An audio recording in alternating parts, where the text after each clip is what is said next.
I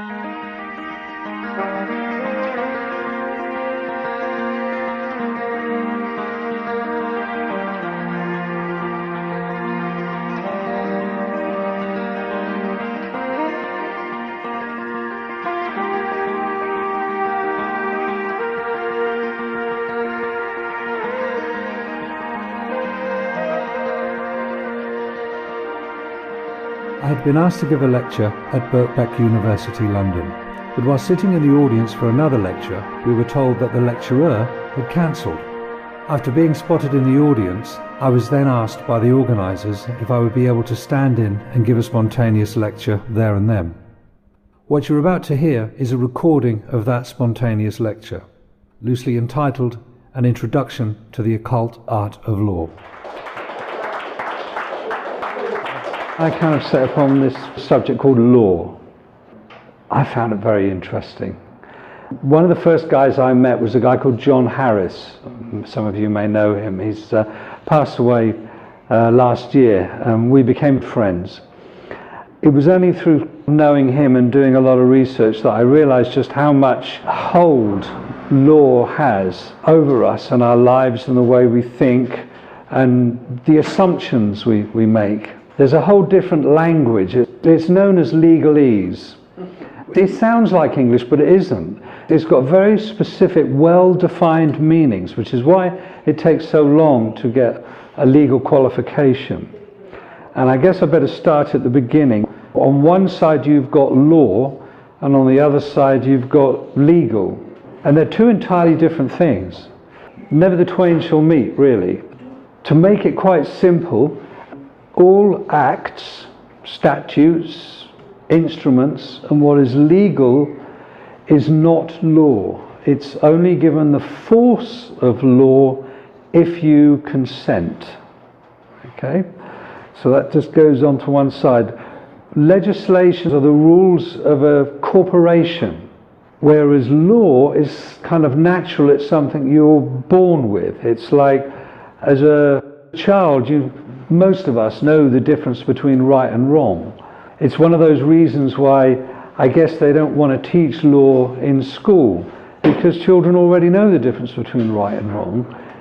I mean, if you were going to be taught what law was, then you'd know the difference between right and wrong, and you'd be able to see through the kind of society we're living in now. So there are good reasons why they don't want to teach you law from a very young age. Believe it or not, we used to have a culture that did teach law at a very young age, but that was, quite a few thousand years ago now, and you've got to do quite a serious bit of digging to find that. So law is what we have. The last vestiges of that are what's known as common law. And if you ask a lawyer what law is, he'll probably say, well, law is law. But law is basically rules, maxims, bars that have remained uncontested over time. Right, that's the important bit. They've been uncontested over time. So what we have now, let's go through some of these words, and I'll translate them into English, and then you can see how profound their meaning really is. If we take the first one, the first word is registration. We're told to register so many times. We buy a piece of software, it's not going to work until we register it. Our cars registered, our children are registered, all kinds of things we're registered. This word, we're letting somebody know that we exist or something when we register to vote. What does it mean in legal terms? It's a very specific meaning. When you register something, you are giving away whatever you are registering to whoever you're registering it with. Let that sink in, because it's really profound. Register means you are giving away whatever you are registering to whoever you're registering it with. So you buy a piece of software, it doesn't work until you register it. So you register it, which means you're giving it away. And they're saying, okay, well, you can have it back with a magic secret code, but only under our terms and conditions of use. What we'll do is we'll grant you a license. And if you're in breach of that license, then there's consequences for that. Sounds bizarre, isn't it? You buy something, you think, well, that's mine, I'll buy that, it's mine, it's fine. No, in order to read it, you've got to give it back. But I've already paid for it. And when you read it, there are terms and conditions applied to how you read it, and maybe what information you divulge from what you've read. So you can see it's a way of tying you up. But let's go on a bit further. Let's look at this word application. It's one of those things we do a lot. To get a job. Application.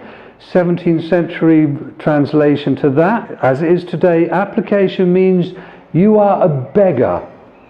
And it's presumed you know what you're giving up in order to get what you're begging for. Submit. It's not like, oh, I'll submit this to you. Submit means you bend to another's will.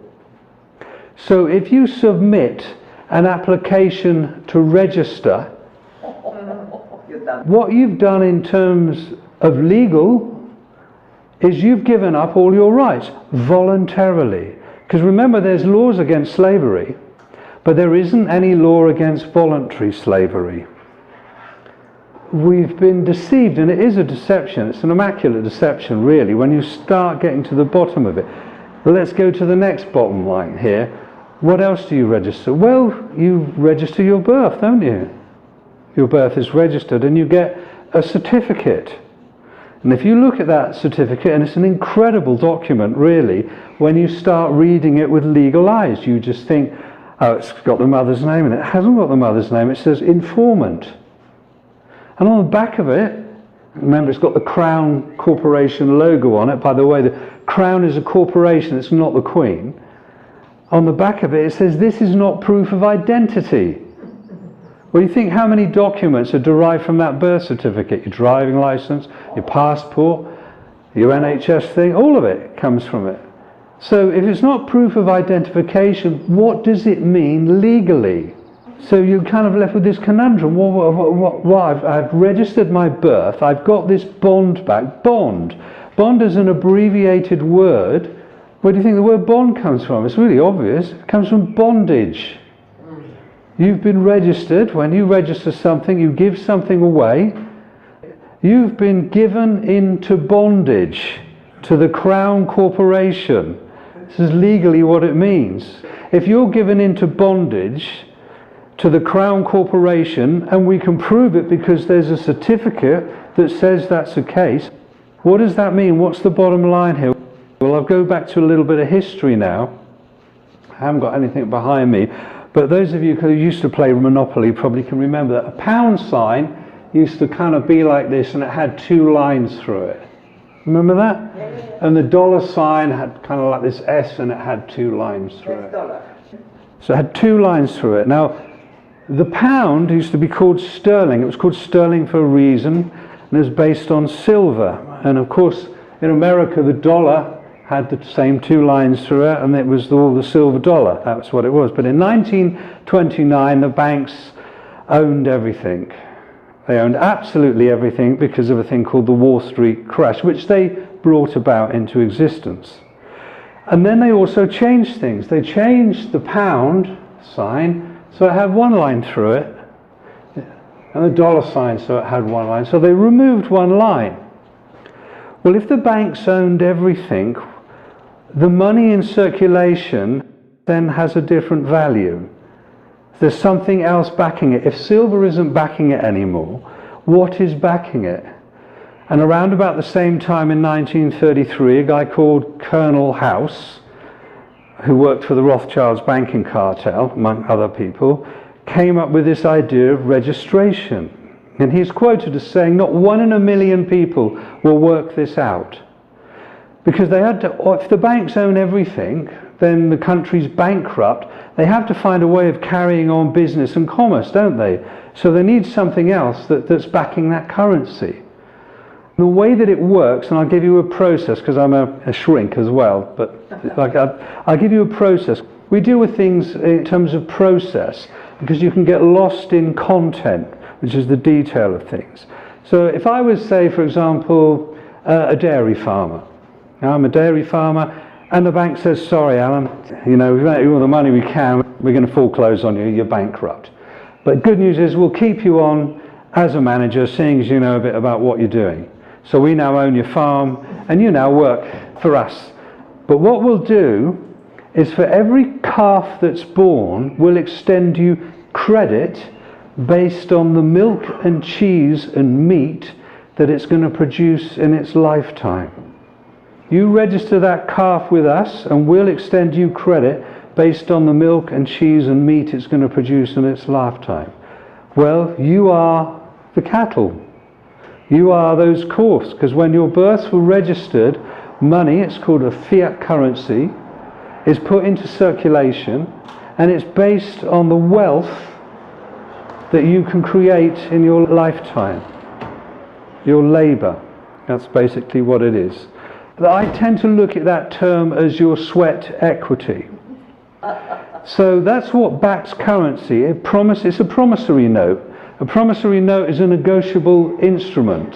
Banks deal in negotiable instruments. It gets worse, believe you me, it gets worse.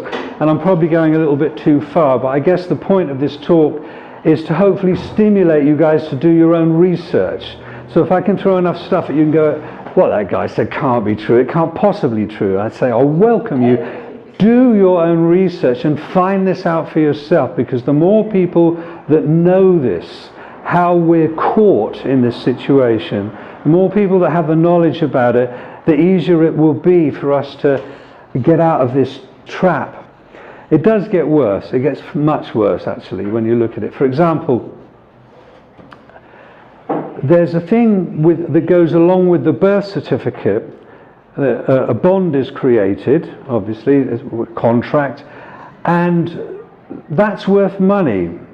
The original title of this talk was going to be The Occult Significance of Law, because most people don't think there is anything occult about law at all.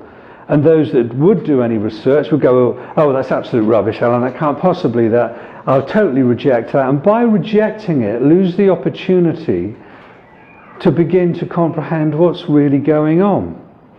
Because there is a very strong occult aspect to law. And the reason they dress the way they do, and the terminology and the language that they use as well. In fact, it's very much an occult art. It is, in fact, the occult art of law. To be a member of the Bar Association goes back to Venice, the Venetians, which isn't a million miles away phonetically from the Phoenicians, who were kind of a race of pirates around the Mediterranean as well. And we have our laws are broken down into different forms of laws, and one of them is called the law of the sea, and one of them in the British Empire was known as Admiralty law as well. So it's very much the law of the sea.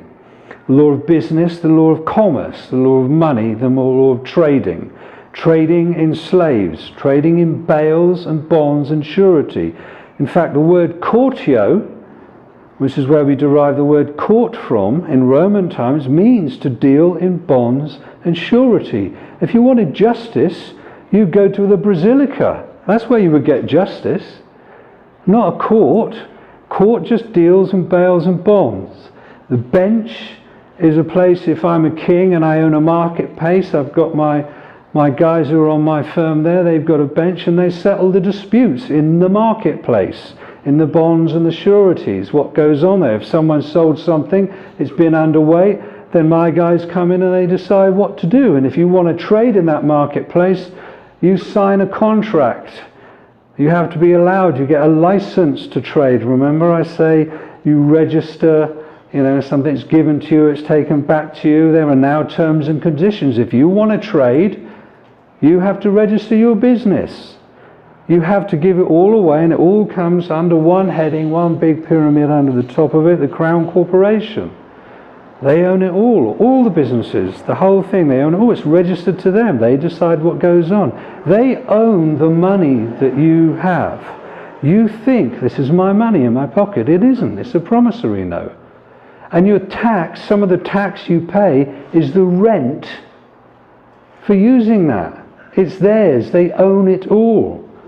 It makes sense when it's explained like this. People say, I'm going to pay a tax, I'm going to keep this. And it's rent for their money. They own you.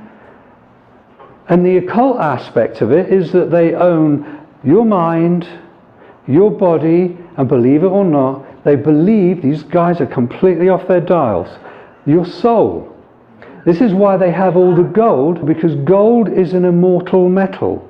This is why they like the precious, they like all that gold. That's why they hold it all, and that's why they circulate money. They now own everything. They have you in bondage. It's a slave-based society, and it's a voluntary slave-based society. You've volunteered. You've entered into a contract. So when you go, for example, it even gets worse. You're part of a, believe it or not, a death cult. The three forms of law, the first is the Uniform Commercial Code. The second is canon law, the Holy See. And the highest form of law, believe it or not, in this country is Talmudic law. Babylonian Talmudic law. Talmud. Okay, so the first form of law deals in bonds and surety and you as a slave. And as you're owned, they can do exactly what they like to you, and that's exactly what they do. They extend the credit based on the milk and cheese. All right, so you register to vote. I'm just outlining stuff here to hopefully stimulate your own research. You register to vote means you're giving away whatever you're registering to whoever you're registering it with. So what's the process here? Let's just look at the difference. What happens when you vote? You go in there and they give you a bunch of guys you can vote from, and they say to you, you've got to put an X on the box, don't they? And you follow that and you put an X on the box. Only incompetents or illiterate people sign with an X. And what you do when you register to vote, you say, I'm giving up my responsibility. I'm illiterate, and I agree, I'm a mental health outpatient, and I'll prove this by marking an X on this. And what I do, I will give whoever I put that X against power of attorney. You're giving them power of attorney over your life. In other words, if you were some old guy in a mental hospital who's lost his marbles, and the lawyer says he can't manage his affairs anymore, we've got to give someone power of attorney to manage all his finance, to do everything for him. And they get him to sign, and now you've given power of attorney, that person manages your life. So not only do they own you, mind, body and soul, you've now voluntarily registered and giving them power of attorney over your life. So you basically say to them, I'm a mental health outpatient, which is why you vote in a ward, because it's a giant mental asylum. You're in a ward. If you prove to them that you're an illiterate, you put the X on there, and you registered to vote, you've given away your rights, and now you've given them power of attorney. In other words, you say to them, I've let you decide what you think is best for me. If we went on a war, that's fine. I've got no say in it. And what they will do is, like, shall we say, the deranged young son who's managing has got power of attorney over his great-grandmother who's spending all the money on drugs and resources like that. He'll tell her what she wants to hear. What do these politicians do? They'll tell you what you want to hear. That's the way they're playing the game. Above a mental health outpatient, which you've proved yourself to be in their game, is the House of Commons. They're commoners. So you're less than a commoner. People come to me and they say, oh, about the Magna Carta, Alan, that gave us all the rights and all the other stuff. The Magna Carta deals with baron. Baron, French for free man. You're not free. You're a bonded slave. Magna Carta is only pertinent and has any meaning to somebody who's not a bonded slave. So you'd have to be in the House of Lords today to be able to have any power or sway with the Magna Carta as a baron, as a free man. And the House of Commons, people like David, they're less than that, and you're right down there. You've got no rights at all. You voluntarily gave them up. You're a mental health outpatient that's given away power of attorney on a regular basis to a different bunch of guys who tell you what you want to hear, and they lie to you over and over again. How much more proof can you give them that you've lost the plot? This is the way they look at it. This is the way they trick you. This is the way they deceive you. This is the way, because the way the universe works is they don't want the blame of it. They say, it's not us. Look, I'll prove it to you. Look, they signed here.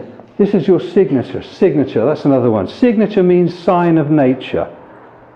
You proved yourself to be a living being, and you've made a mark on a piece of paper called a signature that proves you've got a sign of nature, because they've created a thing called a person. Person means legal fiction. Legal fiction means you become liable. All your bills are written to you in capital letters. Everything to do with money, bank, rent, commerce, everything is you in capital letters, addressed to you in capital letters. This is where you get the term capitalism from, because your life has been monetized and capitalized. As a bonded slave, you are what back that currency, and you've given them power of attorney. You've given them power. You can moan, you can whinge all you like, but they'll just say no to the universe in their magical system. Sorry, but it's not on us. You signed, that's your signature, isn't it? You voted for that, you registered it. It's on you. You're responsible. It's on you. You made that decision, not on us. We don't inherit the karma, because the whole system works on an occult way on curses. It's an old curse system that goes back 5,000 years. It's dark magic. It's based on curses. It's based on sacrificing. It's based on blood sacrifice and all that stuff. Cursing, that's what it is. What do you think that money is? It's a curse based on your life that's been taken from you. You've been hoodwinked out of it. I mean, hoodwinked, that's a 33 and a third degree Mason maybe will tell you, but you've been hoodwinked, and they're lifting the veil, and they say, what I'm telling you is part of that process. How do you think these guys get away with stuff? If I say to you, what's your name, and you give me your name, you've basically said in legalese, oh, I'll contract with you, and I'm a bonded slave, I don't have any rights. I gave them up. But if you want to think on your feet, and I'm a police officer and I say, what's your name? And you say, what makes you think I have such a thing? Ask the question, because if you're asking, you're as king. You've got some status then, because they all work, they act, and they behave in a manner, and it's called implied right of consent.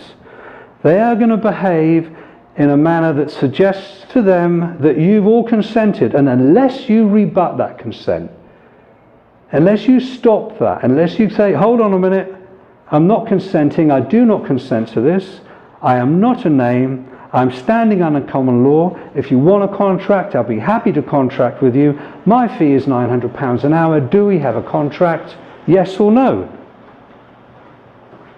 What's he going to do? I know a guy, you can find it on the YouTube thing, drunken driving. He's driving his car drunk, the police pull him over. They say, what's your name? He says, I'll be happy to accept your offer of service. My fee's £900 an hour. Well, right, we'll arrest you then.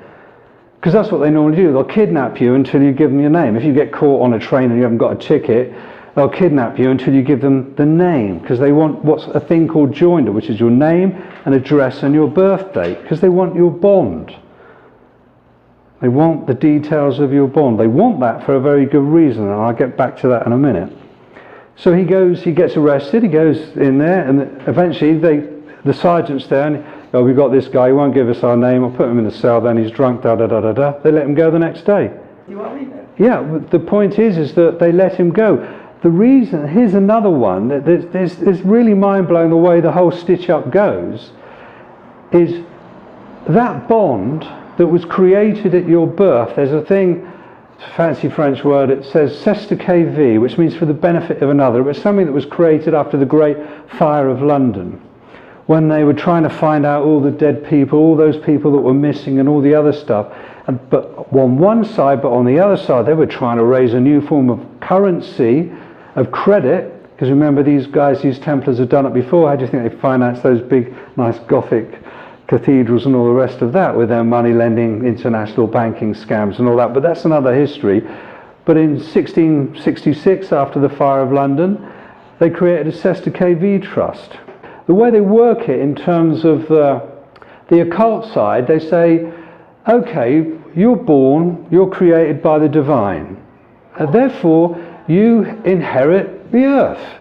And you inherit in abundance. If you can go on the internet, you can check it out. If we lived in the whole planet, 7 billion people lived in the same population density as Paris, we'd take up less than half the size of Texas. All the rest of that space on the planet would be left there. That would be us. It would probably be crowded and horrible and all the rest of it, but that's about it. So you inherit, if you want to work it out, I took the time and trouble to do it actually. If you looked at it, you can do it online, work out all the nice arable, usable land, not the desert this guy was trying to claim, but that's there now, divided by 7 billion people. Each one individual gets 4 areas the size of Twickenham rugby field. All right, and that's good. That's your birthright. Something you can build a house. Exactly. That's 4 Twickenham-sized bits of dirt. That's your birthright. But of course, your mother registered you, so they take that asset, don't they, off you? That's your birthright. It's taken from you straight away. But what they do is they monetize it because they monetize you and that asset. And that asset is supposedly, from some researchers, I can't confirm it, but I know there's one lady that came here, she actually managed to find it, around about £2 million. So you've got an account that you don't know anything about that's worth about £2 million in today's money. And what happens is this. When your electricity bill comes through, there's like this little check thing at the bottom, isn't there? It looks like an old-fashioned check, and it's got like 3 banks on it. Santander, National Westminster, or something like that. And it says take it to a post office, fill it out and stamp it and all the other stuff. Okay, here's a little secret for those who aren't hoodwinked. Every debt that you incur with a corporation is zeroed or settled, because remember, it's not real money, it's credit, in 90 days. So any registered company that have got joinder, your name and address and your birthday, can apply to the Crown and settle that debt. And what they do, and this is what's financing the corporate takeover of the planet, is they get their bills paid for twice. They get it paid by the corporation, because corporations can print their own promissory notes or bills of exchange and negotiable instruments. But what they do is they get it from the second way of funding, which is the money they put into circulation, which is your sweat equity. So they get paid from your bond account, which you don't know anything about, and they get paid by the money that you've had to go and work for, and you pay that bill off. So they get paid twice. And corporations, that's what they do. And the guys that are high up in the financial aspects of those corporations know this stuff. I've dealt with them. You know, and you can play this stuff. You can say to the council tax or whatever it is, that's already been paid. It's 90 days. It's outstanding. It's been done. Prove to me that it wasn't. It hasn't been paid for. And they can't. Because what they're doing is they're technically committing a fraud. Because they're asking, it's a fraudulent, isn't it? If I say, this costs that much, and you've already paid for it, and I try to get you to pay for it twice, it's fraud, isn't it? For the normal people. Double bubble, isn't it? It's called double dipping. Okay, but this is all part of the system that we're living in. You've got all this stuff, all those rights, all that economic power. The corporations are playing a game. When I was a kid, it used to be called Piggy in the Middle. Corporations one side, and they've got this account, and they throw it over you, because you're down here like that, and the other one catches it. Thanks for the money, I've got that. And you don't even know you've got that account. The occult aspect of it, again, is like when you have to go to court, you're actually being invited to a dark ritual, which is why you're summoned. You're summoned to appear, like you're some sort of ghost or a spirit, because that's what they think you are. Because that trust that's worth money, they don't tell you about it, but you could have reclaimed that within 7 years. But after 7 years, the law of salvage comes along, and the government say, okay, well that's a wreck, well we'll have that. So they salvage that, and they use that. So you can't get it anymore. Even though they know in the real world you're alive and flesh and blood, you know, because you've got your national insurance thing, you know, you go to the NHS, they know you're physical, you know, they'll take blood from you, all the other stuff.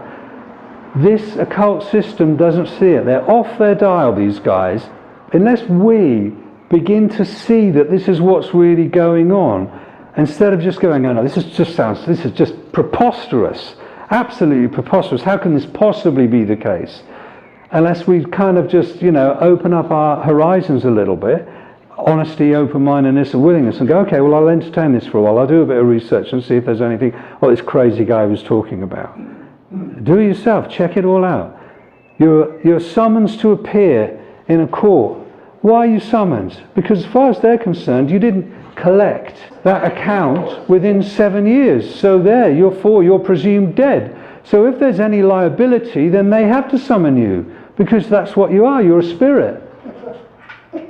I know it sounds absolutely barking, raving mad, doesn't it? But this is the way they do it. Because the way these guys work is, and they've had many, many years to do this, they know if they can control your mind, then your body will follow.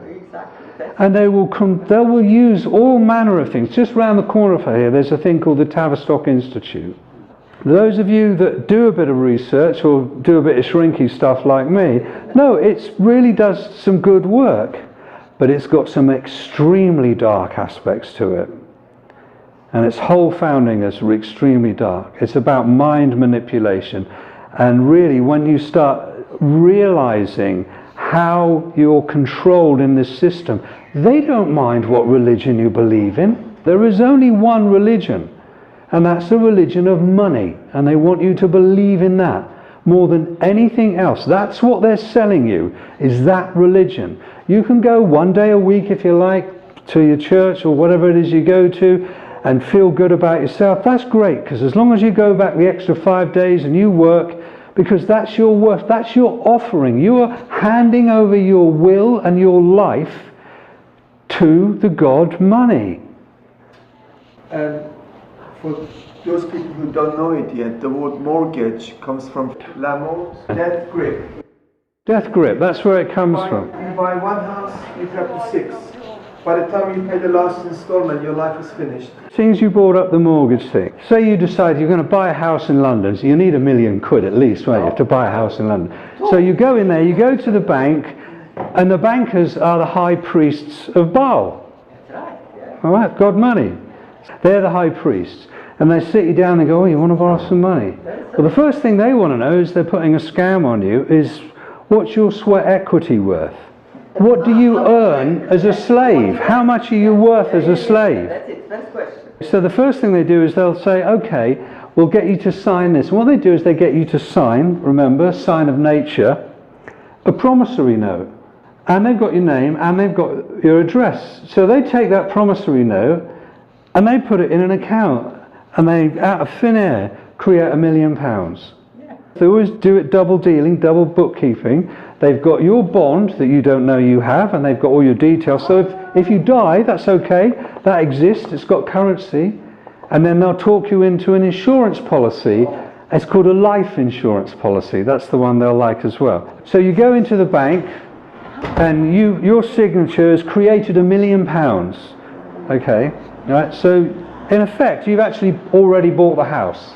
All right. But then what they do is they talk you into paying another £1 million, which they call the principal. They deceive you by saying that we're lending you this £1 million.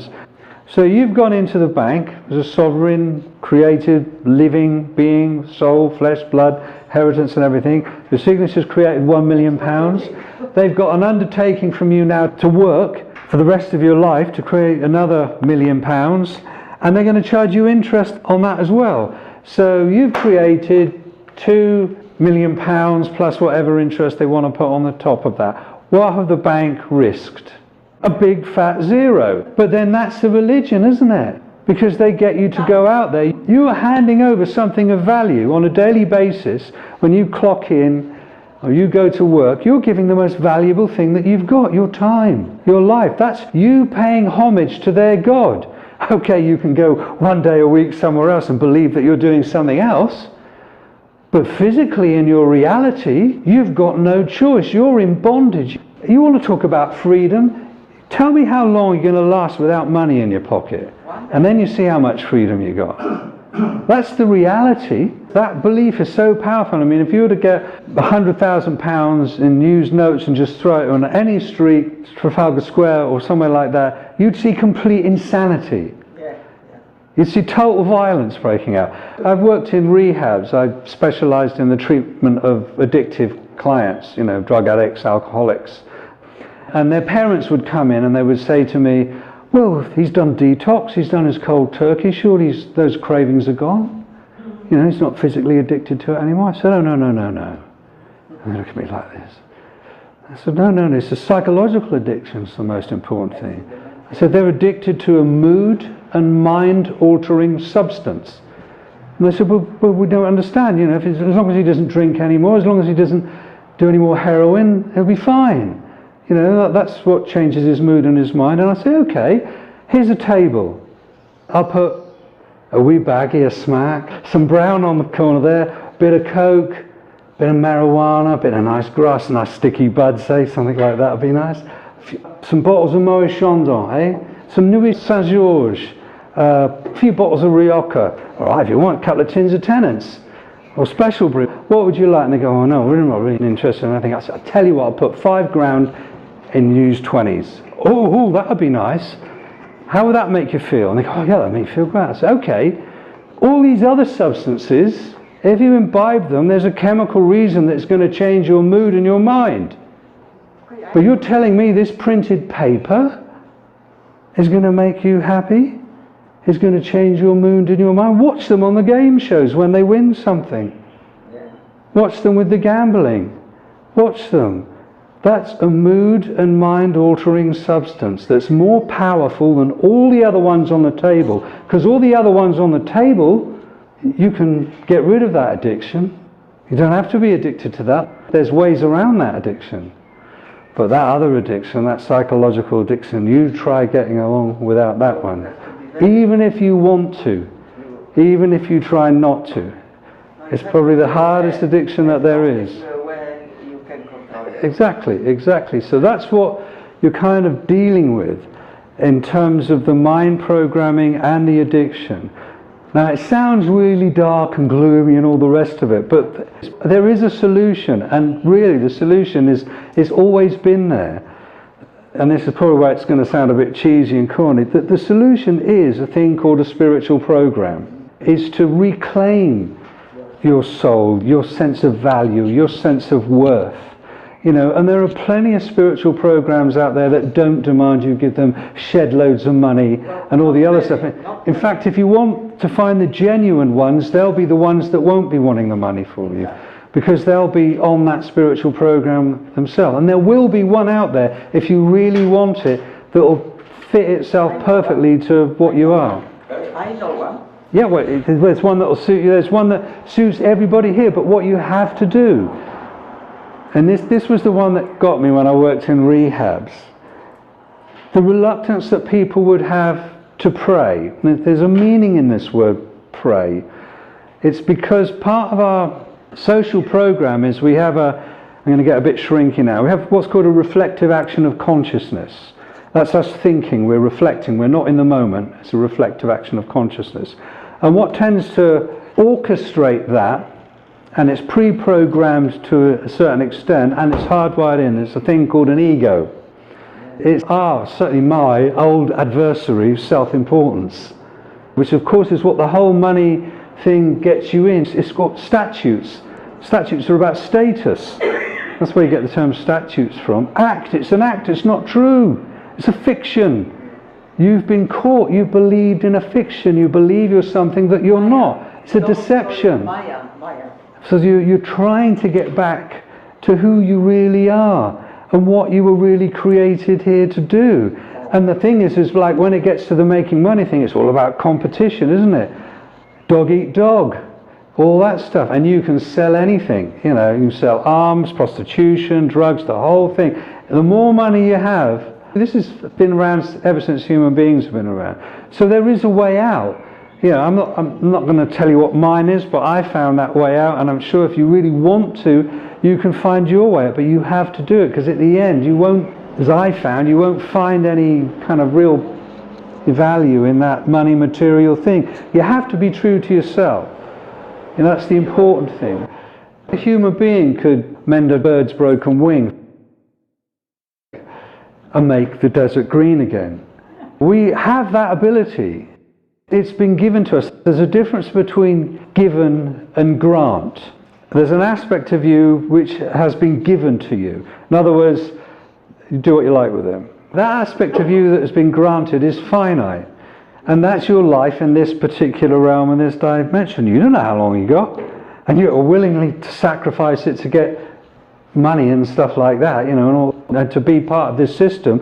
And it's you know, who can blame you? We're all born into this. We don't know any better. Most of us, it's taken us years. I mean, it took me, I was about 40 years of age when I managed to sort of really get over the shock of being born. You know, really to sort of get it all together in perspective. What the hell's going on? What's all this about?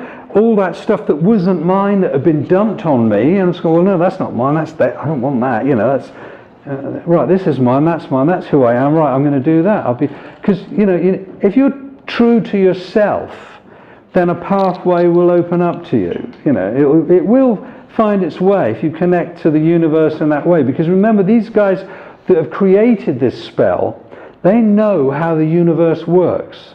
They've got a way of doing this dark magic and keeping you in the dark. The first solution you need is to learn, is to get some knowledge. The stuff that I've told you, learn that. I'll give you some links at the end. You can do your own research, because then when you see what I've told you is true, you need that, because once you've got that, then you go, well, I need to find a way out of here. You need to realize what your prison's like, how you got in there in order to find a way out, how the door works and stuff like that. And you've always got two options. You can turn around and go, hey, I know this stuff, I'll screw the system now, I'll get as much money as I can out of it. I know guys that do that. They learn all this legal, all this law stuff and everything, and they pass, you know, promissory notes and negotiable instruments, they run frauds. What do you think these guys that are running things do in the City of London, what that place is all about? It's horrendous. Yeah, you can do that if you know what's going on. Or you can be true to yourself. You can say, no, this isn't what I want. I want to get back to this, what I'm supposed to be here, whatever that is. But I'm going to try and find out what that is. Which means I've got to let go of this.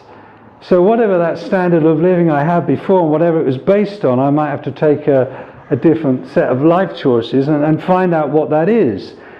And at the same time, you need to start following your heart and not the head. Because this is what fools you, is up here. You have to follow your heart. I'll say the G word and you think I know what I mean there. For some people, other people would say the Great Spirit, other people would say love, other people would say love is what animates the fabric of the universe and what animates you if you allow it to do so and you truly want it to do so. If you really want it to do so and you see what's going on here, you say, look, I don't want any part of that, I want to change that. I want to start taking responsibility. I don't want to be somebody that's given their life away, that's a mental health outpatient. I'm letting this system make up their mind for me. In an asylum, I'll just continually moan because I haven't made it my business to find out what's really going on. Even though in my heart, I felt something's wrong. I mean, all of you are here because you're looking for something. You're looking for something different. You've come here because what's out there, X Factors, you know, all that other stuff on the telly and all the other stuff, isn't giving you nourishment anymore. You're looking for something else. So that's why you're here. The history that you've got now is false. It's been rewritten mostly over and over again. Right? You're just going to have to accept that. It's lots of rewrites just like Hollywood. But there was a time when there was true law of love, and there were teachers that came and taught that. And they said very clearly what was going to happen and what was likely to happen if humanity didn't change. If you kept following the moneylenders, the slave traders, with their false religions and all that kind of stuff, where it was going to go. What you have is basically this. And this goes back to a very old story. And some of you might find this uncomfortable, some of you may not, or some of you may agree.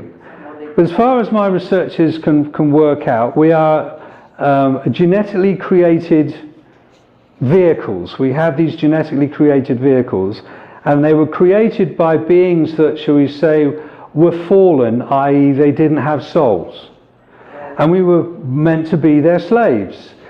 But there was a trick that was paid on them that they hate us for, because it turns out, after they had us being their slaves, being really willing and loving and all the rest of it, they suddenly realised, hold on, these guys have got an aspect of the divine with them. These guys have got a soul. We haven't. And that's why they hate us.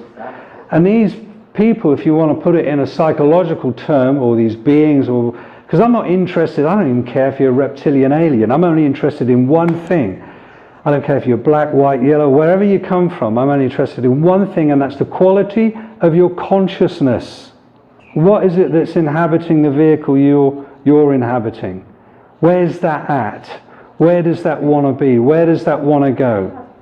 That's what really matters when you get through all that divisive stuff. That's what's really important. You know, and we really need to just focus simply on that. I met this lovely girl today, young, beautiful, chatty girl. She was Greenpeace. I said to her, "You're selling." Yeah. She said, "No, I'm not. I'm working for Greenpeace. I'm doing something good. The pollution and all the other stuff, the government aren't doing anything, and so we in Greenpeace are doing it." I said, "I bet you feel good about that." She said, "Yeah." I said, "But somewhere along the line, you're going to ask me for a bank account, aren't you?" And she went, "Yeah." I said, "You're selling." I said, "The guys that create this world the way it is with all its pollution are the banksters and the moneylenders. You're working for them. You're selling for them. You're getting work for them. And you're feeling good about it, aren't you?" Look how clever they are. Religions, there's two authorities to get law from. One is from the divine, and the other is from the consent of the people. God made us the trustee, and we've got the consent of the people because nobody's arguing with us. Therefore, what we say goes. And if you don't, we can use force to stop you.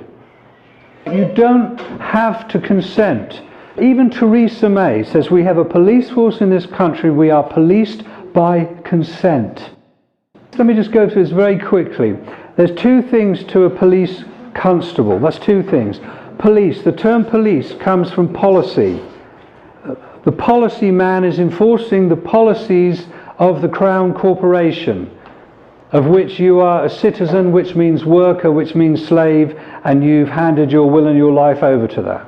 Constable is something completely different. A constable has sworn an oath, which means he's in his honour, to prevent a breach of the peace. That's all he's there for. So he's got two roles. Now if you say to them, "I don't recognise you as a policy enforcement officer, but I do recognise you as a constable, and you will honour your oath." If you refuse to honour your oath, then under common law you've committed perjury. That's a common law offence. If you swear an oath and you go back on that oath, that's a common law offence. Yeah. If he insists, after you've rebutted that and said you don't want to do it, and you haven't given a name and address or anything like that, or contracted, and he still insists to fine you, because you can't fine even under English law, you have to have a court de jure, a jury as well, he still does that. He's then committed fraud, which is another common law offence. The maximum penalties for perjuries, I believe, is 25 years, and fraud is 25 years as well. Those are common law offences, and he's sworn an oath to uphold those. So if you go along to the police station and say to the sergeant, "I have not contracted with this guy, the proof that I haven't contracted is he hasn't got my name and address." Do you want to add kidnap to that? Because he's committed perjury, he's attempted to commit fraud.